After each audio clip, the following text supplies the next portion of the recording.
Jim Bianco, the founder and president of Bianco Research, joins us now. Jim, what do you make of this bond market move? Year to date, we've had 3 weeks of it not even. We've seen a move of almost 40 basis points.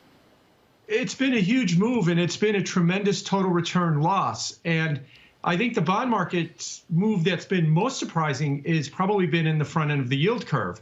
Right now, with the 2-year note over 1.05%, we've got 5 rate hikes priced in. And what's amazing about that is you'd be hard-pressed to find many people that think that the Fed's going to move 5 times in the next year. Yes, I understand Jamie Dimon and a couple of other people have said that that might happen, but they're viewed as outliers. So we're in a rare situation where what the market is priced in, most people don't believe that that's what's going to happen. And I think they're going to come up for a rude awakening because, as I'd like to say, the market gets what it wants. And if it wants 5 rate hikes or more rate hikes, it's going to get it one way or the other. So how does the rude awakening play out in markets, Jim? Oh, I think what you're going to see happen is as the Fed starts to continue to get tighter and tighter as it responds to inflation, and then we start talking about quantitative tightening.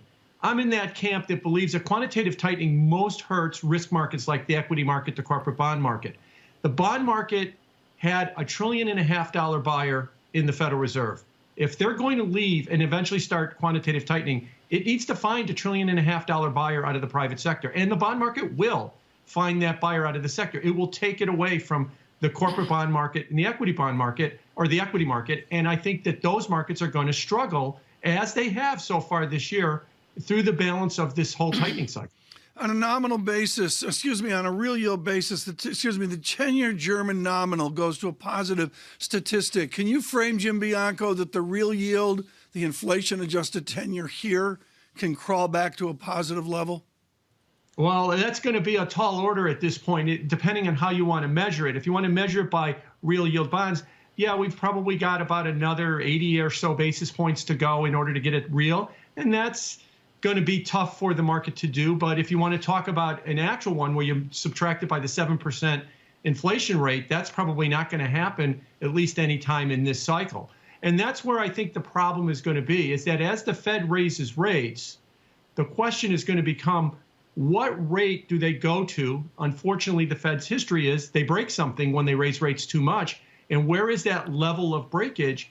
And I don't think it's anywhere near getting back to a positive yield. I think it could be with a 1 handle on the funds rate and maybe a low 2 handles on the 10-year yield might be all we need to do to start seeing some real damage in the financial markets. So, Jim, let me ask you this. Is it too late then?